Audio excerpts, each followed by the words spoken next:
എന്താ ഏട്ടാ?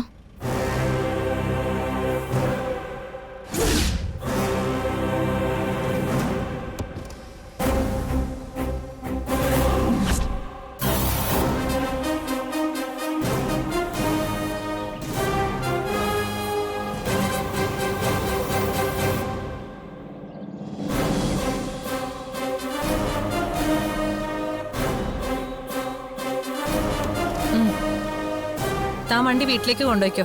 അർച്ചന മാഡത്തിനെ ഞാൻ കൊണ്ടുവന്നോളാം.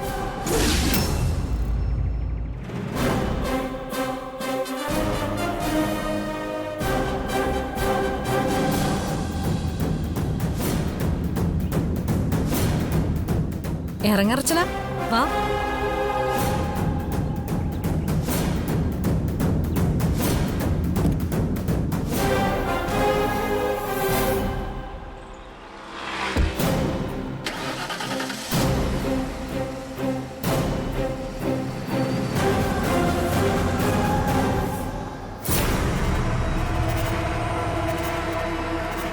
എന്താ?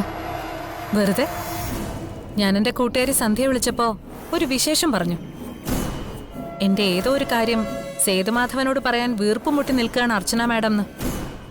അതൊന്നറിയാൻ കാത്തു നിന്നതാ. എന്തോ ഒരു കാര്യമല്ല, കുറെ കാര്യങ്ങൾ. അതിലേറ്റവും അവസാനത്തേത് മാനേജറുടെ മിസ്സിംഗ് സംബന്ധിച്ചുള്ള സംശയങ്ങൾ തന്നെയാ. അയാളുടെ വീട്ടിൽ ഞാൻ ചെന്നപ്പോ എനിക്ക് മനസ്സിലായി നിങ്ങൾ അയാളെ കൊന്നെന്ന്.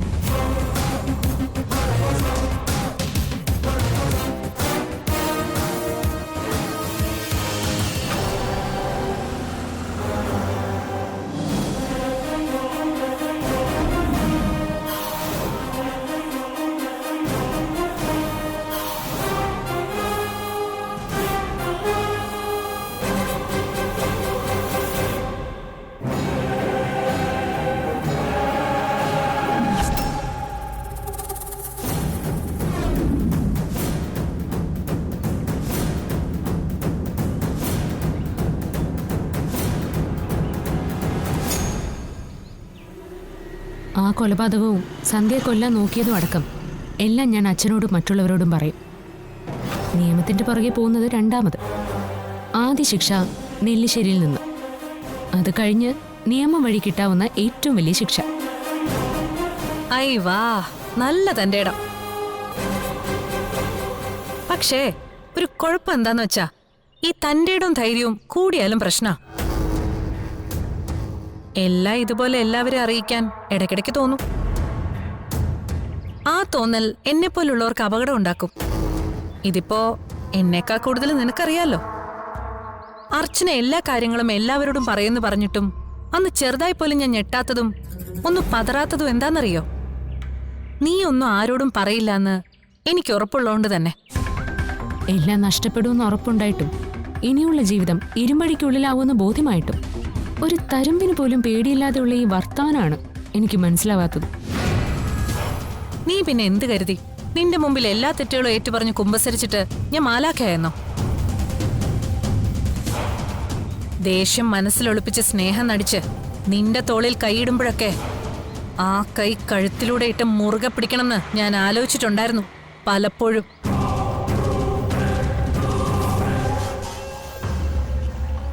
ഞാൻ നന്നാവുന്നതും മര്യാദയ്ക്ക് ജീവിക്കുന്നതും ഒക്കെ ജയിലിൽ നിന്ന് ഇറങ്ങിയതിനു ശേഷം. അത് സന്ധ്യയെ കൊല്ലാൻ നോക്കിയതിനും മാനേജറുടെ കാര്യത്തിനൊന്നും അല്ല. നെല്ലിശ്ശേരിയിലെ നീ അടക്കമുള്ള എന്റെ ശത്രുക്കളെ വകവരുത്തിയിട്ട്. അതിനു മുമ്പ് നീ എന്നെ ഒന്നും ചെയ്യാൻ പോകുന്നില്ല. അത് നിങ്ങളുടെ ആത്മവിശ്വാസം മാത്രം. ഞാൻ ഇവിടുന്ന് നെല്ലിശ്ശേരിയിലേക്ക് എത്തുന്ന സമയം മാത്രമേ ഉള്ളൂ ആ ആത്മവിശ്വാസത്തിന്. നാളെ ഈ സമയത്ത് അവന്തികയും അനിയത്തി അനക്കയും നെല്ലിശ്ശേരി വീട്ടിലുണ്ടാവില്ല. അതാണ് എന്റെ ആത്മവിശ്വാസം. അതിനുള്ളതെല്ലാം എനിക്ക് തെളിവായി കിട്ടിയിട്ടുണ്ട്. അന്നത്തെ പോലെ സന്ദർഭം മാറ്റിമറിക്കാനും ചെറിയ തെറ്റുകൾ ഏറ്റുപറഞ്ഞ് സ്വയം ശിക്ഷ ഏറ്റുവാങ്ങാനും ഇനി ഞാൻ സമ്മതിക്കില്ല.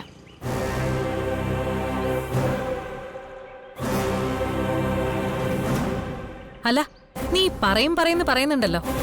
ആരോടാ നീ പറയാൻ പോന്നേ? നെല്ലിശ്ശേരിയിലെ ജഡ്ജി സേതുമാധവനോടോ? അതോ നിന്റെ ഭർത്താവ് ഉൾപ്പെടെയുള്ള അയാളുടെ മക്കളോടോ? ആരോടായാലും എനിക്ക് വിരോധമില്ല. നിനക്കതൊന്നും ആരോടും പറയാൻ പറ്റില്ല. കാരണം നീ ഇപ്പൊ ചെല്ലാൻ പോകുന്നത് നെല്ലിശ്ശേരി എന്ന മരണ വീട്ടിലേക്കാ.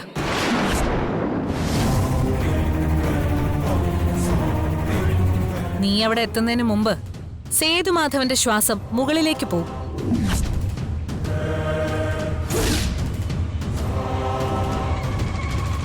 അതിനുള്ളതെല്ലാം ചെയ്തു വെച്ചിട്ടാ ഞാൻ ഈ ആത്മവിശ്വാസത്തിൽ നിൽക്കുന്നത്.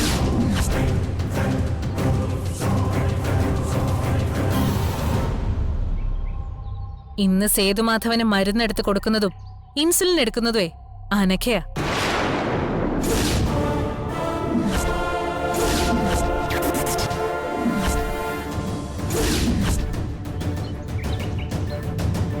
അനഘ സിറിഞ്ചിൽ നിറയ്ക്കുന്നത് ഇൻസുലിൻ അല്ല.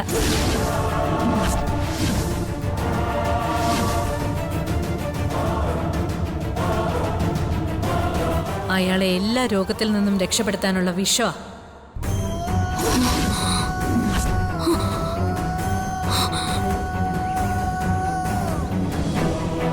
നീയെല്ലാം പറയാനായിട്ട് അയാളുടെ അടുത്തേക്ക് ചെല്ലുമ്പോഴേക്കും അനഘ അയാളെ മുകളിലോട്ട് പറഞ്ഞുവിട്ട് കഴിഞ്ഞിരിക്കും.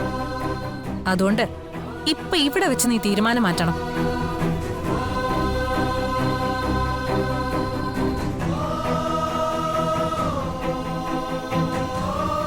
ഒന്നുകൂടി നീ അറിഞ്ഞോ, ആ മാനേജർ വിജയെ കൊന്നത് ഞാൻ തന്നെയാ.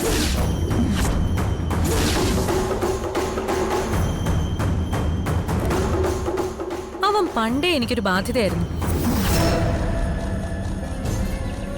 ആ ബാധ്യത ഞാൻ അങ്ങ് തീർത്തു.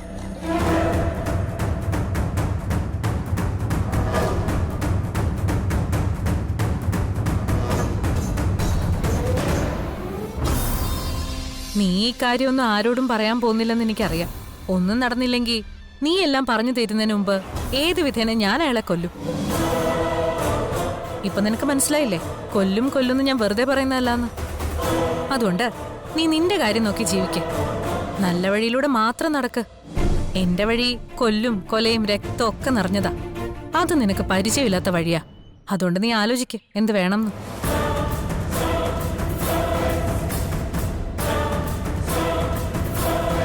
എനിക്കൊന്നേ പറയാനുള്ളൂ, അബദ്ധം കാണിച്ച് നീ ആ സേതുമാധവനെ മക്കളെ കൊല്ലരുത്.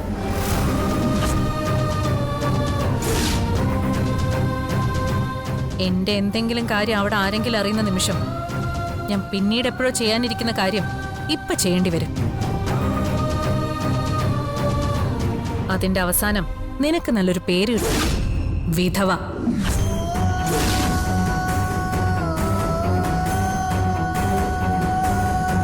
വിധവയായിട്ട് അധിക സമയം നിനക്ക് ജീവിക്കേണ്ടി വരില്ല. അതിനു മുമ്പേ നിന്നെ ഞാനങ്ങ് പറഞ്ഞുവിടും.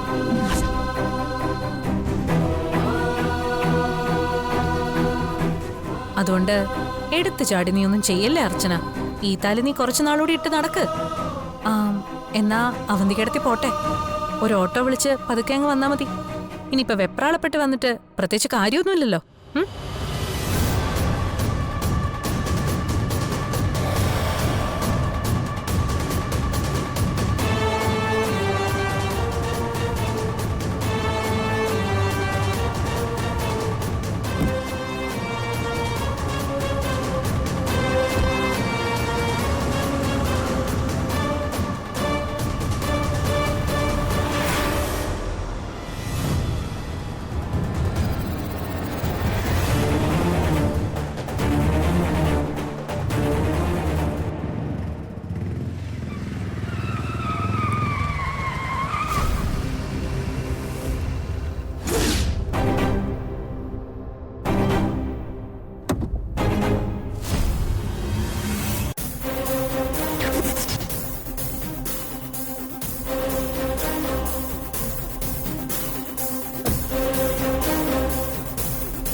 എന്റെ പേര് സച്ചിദാനന്ദൻ.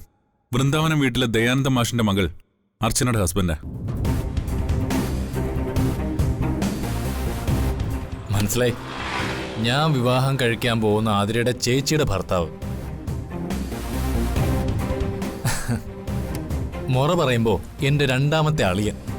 ആ അളിയൻ പറഞ്ഞാട്ടെ. ആ, അനി ഇറങ്ങിയാട്ടെ, ഞാൻ പറയാം.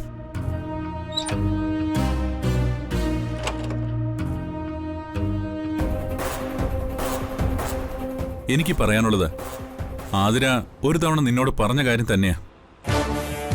ആതിരയ്ക്ക് നിന്നോടും ഈ വിവാഹത്തോടും ഒരു താല്പര്യവുമില്ല. അതുകൊണ്ട് നീ ഇനി അവളെയോ ആ വീട്ടുകാരെയോ ശല്യം ചെയ്യരുത്. ഈ കാര്യമൊന്ന് ഫേസ് ടു ഫേസ് പറയണമെന്ന് തോന്നി, അതുകൊണ്ട് നേരിട്ട് വന്നേ. ആ അളിയൻ എൻ്റെ അടുത്ത് വന്ന് ആദ്യമായിട്ടൊരു കാര്യം പറയുമ്പോ ഞാൻ എങ്ങനെയാ പറ്റില്ലെന്ന് പറയുന്നത്? പക്ഷേ പറ്റില്ലളിയ. അതെന്റെ കുഴപ്പമില്ല, നമ്മൾ ആൺപിള്ളയുടെ മുഴുവൻ കുഴപ്പം. ഒരുത്തിയ അസ്ഥിക്ക് പിടിച്ചുപോയാൽ പിന്നെ മനസ്സിൽ നിന്ന് ഇറക്കിടാൻ ഭയങ്കര പ്രയാസമാണ്. എന്റെ ആതിരയുടെ വിവാഹം നിഷ്പ്രയാസം നടക്കുമെന്ന് എനിക്കറിയാം. പിന്നെ എന്തിനാ അങ്ങനെ ഒരു മനപ്രയാസം? നിഷ്പ്രയാസം നടക്കുന്ന ഒന്നല്ല ഈ വിവാഹം. അവൾ നിന്നോട് പറഞ്ഞില്ലേ എന്റെ അനിയനുമായി അവൾ അടുപ്പത്തിലാണെന്ന്? ആ അപ്പോ ഭാര്യ സഹോദരിക്ക് വേണ്ടി മാത്രമല്ല ഈ റോഡ് ഷോ, സ്വന്തം അനിയനും കൂടി വേണ്ടിയാണല്ലേ? ഇനി ഞാനൊരു കാര്യം പറയാം. വിവാഹ തലേന്ന് വരെ ആതിര ആരെ വേണമെങ്കിലും പ്രേമിച്ചോട്ടെ, എനിക്കതിൽ യാതൊരുവിധ പരാതിയോ വിഷമോ ഇല്ല. അല്ലെങ്കിൽ തന്നെ ഇക്കാലത്ത് മിനിമം ഒരു പ്രേമൊക്കെ ഇല്ലാത്ത കുട്ടികളുണ്ടോ? അതുകൊണ്ട് അവൾ ആരെ സ്നേഹിച്ചാലും ഞാൻ അതങ്ങ് സഹിച്ചു. പറഞ്ഞാൽ മനസ്സിലാവുമെന്ന് കരുതിയാ നിന്നോടിത് നേരിട്ട് വന്ന് പറയാന്ന് കരുതിയത്. നിന്റെ ആറ്റിറ്റ്യൂഡ് ഇതാണെങ്കിൽ എന്തായാലും പറഞ്ഞിട്ട് കാര്യമില്ല. ബാക്കി ഇനി എന്താ വേണ്ടെന്ന് എനിക്കറിയാം. ആളിയൻ എന്തിനാ ഭാര്യയുടെ തരണമന്ത്രം കേട്ട് ഈ വള്ളി കേസൊക്കെ പിടിക്കുന്നത്?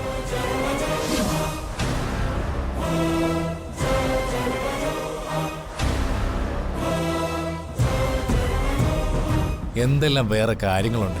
2 പൈതങ്ങളുടെ പ്രണയകാവ്യവും പറഞ്ഞ് ഇനി എന്റെ മുന്നിൽ വന്ന് സ്വയം ചെറുതാവരുത്. അങ്ങനെ പെണ്ണുങ്ങളുടെ വാക്കേട്ട് നടക്കുന്ന വെറും പെണ്ണാളനായിട്ട് മാറരുത്.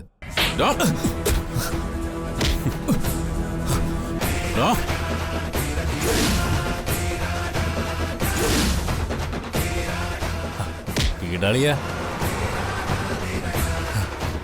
എന്റെ കരണം പോകുന്ന തരത്തിൽ എനിക്കിട്ടൊരെണ്ണം കിട്ടിയിട്ടും ഞാനൊന്നും ചെയ്യാതിരിക്കുന്നതും ഒരു ദേഷ്യം പോലും കാണിക്കാതിരിക്കുന്നത് എന്താണെന്നറിയോ? ഇതൊരു പൊതുസ്ഥലം. ദയാനന്ദ മാഷിന്റെ മരുമക്കൾ ഇവിടെ കിടന്ന് തല്ലുണ്ടാക്കുന്നെന്ന് പറഞ്ഞാ അത് ആ വലിയ മനുഷ്യന് നാണക്കേടാ. അത് ഇങ്ങോട്ട് കിട്ടിയാലും അങ്ങോട്ട് കിട്ടിയാലും അങ്ങനെ തന്നെ. ഞാൻ പറഞ്ഞില്ലേ, ആതിരെ എനിക്ക് വലിയ ഇഷ്ടം. സച്ചിദാനന്ദൻ അർച്ചനയെ സ്നേഹിക്കുന്ന പോലെ അജയൻ ആതിരയും സ്നേഹിക്കുന്നുണ്ട്. വിമാനത്തിൽ കൊണ്ടുപോയി താജ്മഹൽ കാണിക്കാൻ പറ്റിയില്ലെങ്കിലും ഞങ്ങൾ സന്തോഷമായിട്ട് ജീവിക്കും. അതിനിടയിൽ കുത്തിത്തിരിപ്പ് വാർത്താനായിട്ട് വരാതെ പൊന്നളയും ചെല്ല്.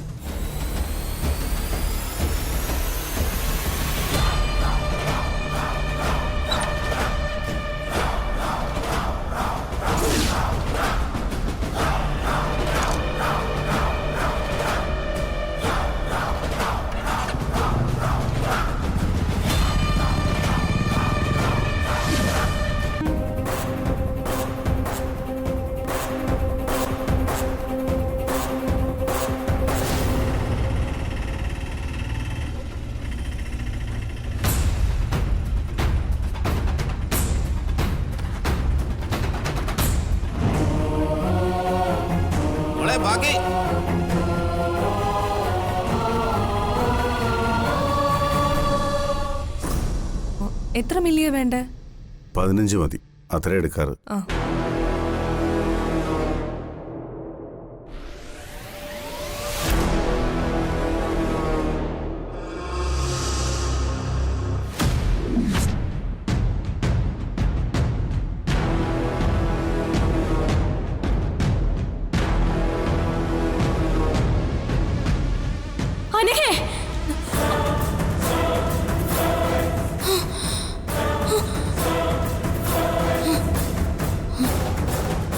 അനഘ സിറിഞ്ചിൽ നിറയ്ക്കുന്നത് ഇൻസുലിൻ അല്ല, അയാളെ എല്ലാ രോഗത്തിൽ നിന്നും രക്ഷപ്പെടുത്താനുള്ള വിഷം.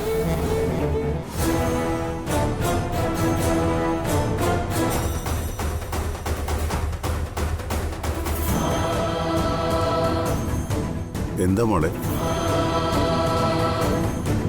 എന്താ ഏട്ടത്തി? അതിങ്ങ് തന്നെ. ഏ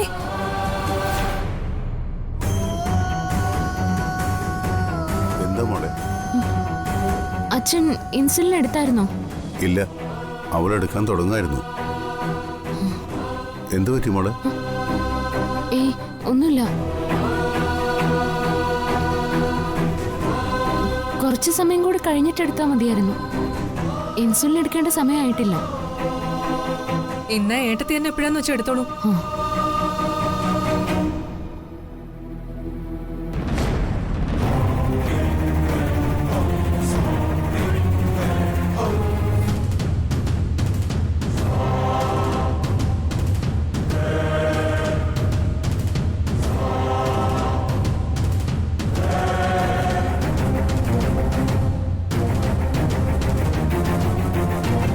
മോളെന്താ ആലോചിക്കുന്നേ? ഒന്നുമില്ല അച്ഛൻ.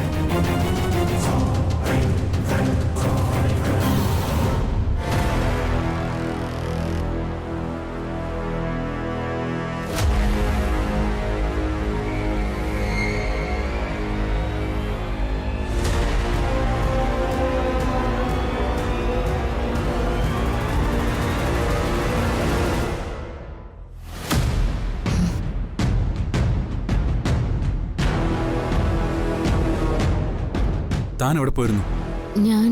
ഞാനൊന്ന് പുറത്തു പോയി. അല്ല, സച്ചിൻ ഓഫീസിൽ പോയില്ലേ?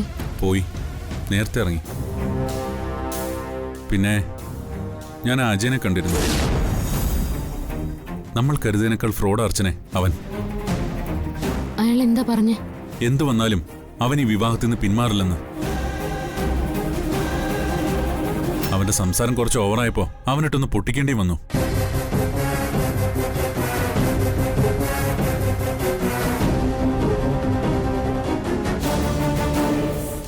പറഞ്ഞിട്ട് മനസ്സിലാവാത്ത സ്ഥിതിക്ക് ഇനി വേറെന്തെങ്കിലും വഴി നോക്കിയേ പറ്റൂ. ഒന്ന് തീരുമ്പോ വേറൊന്നായിട്ട്. പ്രശ്നങ്ങൾ തീരുന്നില്ലല്ലോ. എന്റെ അനിയത്തി കാരണം സച്ചേന്റെ മനസ്സമാധാനം കൂടി പോയല്ലേ? ഏയ്, അങ്ങനൊന്നുമില്ല. ആതിര തന്റെ മാത്രം അനിയത്തിയല്ലല്ലോ, എന്റെ അനിയത്തിയല്ലേ.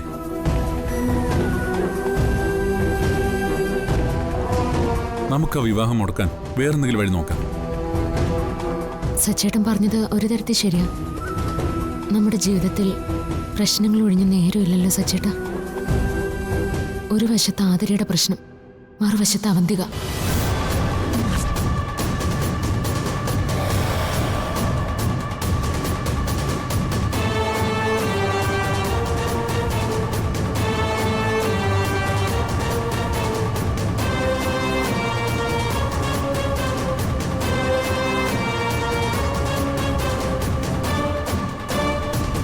ഏട്ടത്തിയോ?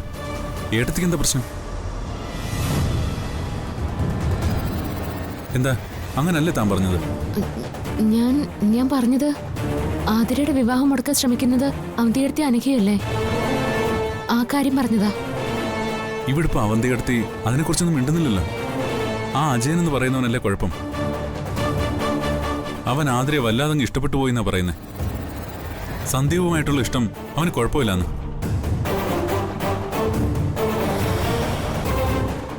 അവരുടെ വിവാഹം കഴിഞ്ഞുവെന്ന് പലതവണ പറയാന്ന് ഞാൻ കരുതിയതാ. പക്ഷേ അവന്റെ സ്വഭാവം വെച്ച് അവനത് അനൂപേട്ടനെയൊക്കെ അറിയിക്കും. അതോർത്താ ഞാൻ പിന്നെ മിണ്ടാഞ്ഞത്. സച്ചേട്ടാ, അയാൾ ഈ ആലോചനയായിട്ട് മുന്നോട്ട് പോകുന്തോറും അത് അപകടമാ. നമ്മൾ രഹസ്യമായിട്ട് നടത്തിയ വിവാഹം പരസ്യമാക്കേണ്ടി വരില്ലേ? വേറെ നിവൃത്തിയില്ലെങ്കിൽ അത് ചെയ്തല്ലേ പറ്റൂ.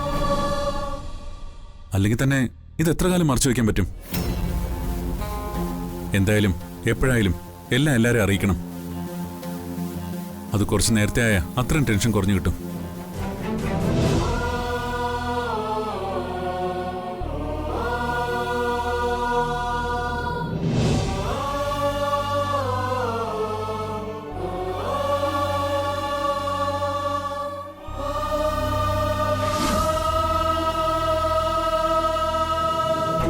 അച്ഛൻ ഇഷ്ടപ്പെടുമോ എന്നുള്ള ഭയത്തിന് ഇനി പ്രസക്തിയില്ല. ആതിരയാണ് സന്ദീപ് വിവാഹം കഴിച്ചതെന്ന് അച്ഛൻ അറിയുമ്പോൾ വലിയ പ്രശ്നങ്ങൾ ഉണ്ടാകാൻ സാധ്യതയില്ലെന്നാ എനിക്ക് തോന്നുന്നത്. നിവൃത്തിയില്ലെങ്കിൽ ഞാൻ തന്നെ അച്ഛനോട് പറയും എല്ലാം. അവന്തികടുത്തെ അനഘയും എങ്ങനെ പ്രതികരിക്കുന്നുള്ള ചിന്തയുള്ളൂ.